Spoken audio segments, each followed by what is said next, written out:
Hallo und herzlich willkommen zu einem weiteren Teil unserer kleinen Serie zur Samsung Galaxy Watch 6 und Watch 6 Classic. Und meine tägliche Lieblingsaktivität ist Musik hören. Und ob das und was da, welche Apps und so weiter und so fort auf der Uhr gehen, das schauen wir uns heute einmal an.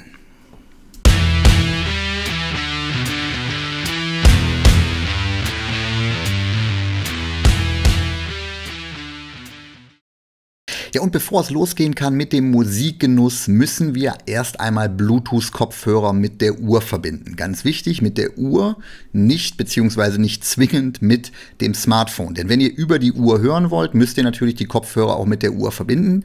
Das ist für fast alle Apps, die ich euch heute vorstelle, notwendig. Nicht für alle, aber für fast alle. Einfach die Bluetooth-Kopfhörer hier koppeln und schon kann der Musikgenuss auch über die Smartwatch entsprechend losgehen. Ja, starten wir mal mit dem vielleicht größten Streaming-Anbieter, den wir so haben, und das ist Spotify. Spotify hat eine eigene native App und das schon seit geraumer Zeit, und die kann wirklich auch eine ganze Menge auf der Uhr, gibt viele Möglichkeiten. Ihr könnt zum einen auf der Uhr hören, also sprich tatsächlich Musik über die Uhr abspielen oder das Ganze über euer Handy abspielen, dann mehr als Fernbedienung. Oder aber, und das ist eine dritte Option noch, ihr könnt das Ganze auch über einen Sonos-Lautsprecher zum Beispiel in eurem Netzwerk abspielen. All das funktioniert. Wir gucken jetzt einmal hier, wie das Ganze auf der Uhr funktioniert und wählen dazu einfach mal aus unseren Playlisten hier irgendwas aus. Starten wir mal den ersten Song. Ihr hört jetzt logischerweise nichts wegen der GEMA, aber es würde auch nicht funktionieren, weil ja jetzt die Bluetooth-Kopfhörer im Zweifel mit der Uhr verbunden sind.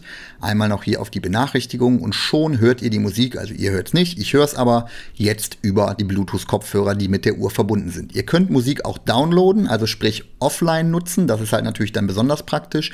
Oder aber ihr nutzt die Möglichkeit, das Ganze über LTE zu verwenden. Auch das funktioniert. Aber ihr könnt natürlich auch einfach die Verbindung zum Smartphone nutzen. Also da gibt es bei Spotify tatsächlich eine Vielzahl von verschiedenen Möglichkeiten, sodass man da ohne weiteres eine Konnektivität herstellen kann und das Ganze entsprechend gegebenenfalls halt auch eben offline, wenn man nicht mit dem Smartphone und nicht mit LTE verbunden ist, entsprechend konsumieren kann. All das geht auf der Uhr und das ist tatsächlich bei Spotify richtig, richtig gut gelöst.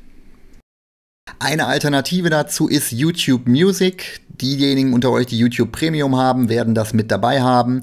Das ist auch offline möglich. Auch hier könnt ihr Daten oder beziehungsweise Lieder herunterladen. Ist aus meiner Sicht nicht ganz so komfortabel, wie das bei Spotify ist. Oder ich habe es vielleicht noch nicht rausgefunden, das kann auch sein. Aber auch hier habt ihr die Möglichkeit, das Ganze über Bluetooth-Kopfhörer dann entsprechend euch anzuhören und auch das Ganze runterzuladen, aber nicht so dediziert, wie das bei Spotify möglich ist. Zumindest ich, wie gesagt, ich habe noch keinen Weg gefunden. Für mich ist das alles nicht so ganz intuitiv. Ehrlicherweise muss ich gestehen, ich nutze YouTube Music aber auch gar nicht. Aber man kann hier zumindest auch entsprechende Downloads starten, und zwar Smart Downloads, sprich ich vermute mal, er lädt so die Titel runter, die ihr häufiger mal hört oder ähnliches. Also insofern YouTube Music funktioniert entsprechend auch.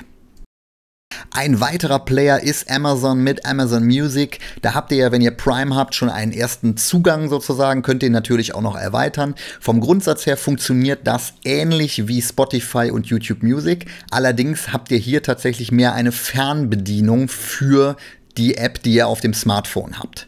Sprich, ihr könnt das Ganze auch auf dem Smartphone abspielen als Fernbedienung. Ihr habt auch die Möglichkeit, die Ausgabe auf die Kopfhörer zu legen. Auch das funktioniert. Ihr könnt hier auch so ein bisschen durchscrollen, euch was raussuchen und so weiter und so fort. All diese Dinge funktionieren, aber es ist halt doch etwas eingeschränkter, als das zum Beispiel bei Spotify der Fall ist.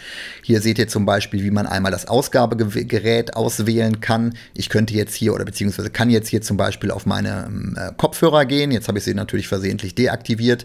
Nochmal wieder koppeln und dann gehen wir zurück und dann könnt ihr oben über dieses Icon quasi dann auf die Kopfhörer wechseln und hört jetzt die Musik über die Uhr anstatt über Smartphone, so wie wir es vorher gehört haben. Meines Wissens nach gibt es keine Download-Möglichkeit, hängt aber natürlich auch damit zusammen, dass es keine native App ist, sondern dass ihr zwingend eine App, die zugehörige App auf dem Smartphone braucht. Falls ihr da eine Möglichkeit gefunden habt oder sich das irgendwann ändern sollte, dann sage ich euch gerne Bescheid, beziehungsweise sagt ihr mir auch Bescheid, falls es da einen Tipp oder einen Trick gibt, den ich noch nicht rausgefunden habe.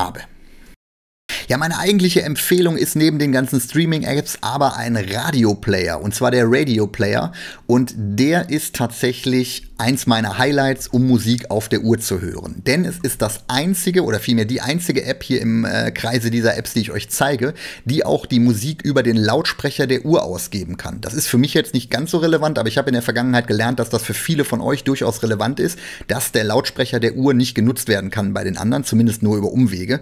Das funktioniert mit dem Radio Player. Ihr könnt hier diesen Lautsprecher verwenden. Ob das jetzt Sinn macht oder nicht, lasse ich mal völlig dahingestellt sein. In der Theorie in der Praxis auch funktioniert es auf jeden Fall. Natürlich könnt ihr das Ganze auch über Bluetooth-Kopfhörer verwenden, also auch das geht. Und ihr habt hier eine Auswahl wirklich von unendlichen Radiostationen. Aber ihr braucht natürlich immer dazu eine Internetverbindung, denn hier gibt es natürlich logischerweise beim Radio nichts downzuladen.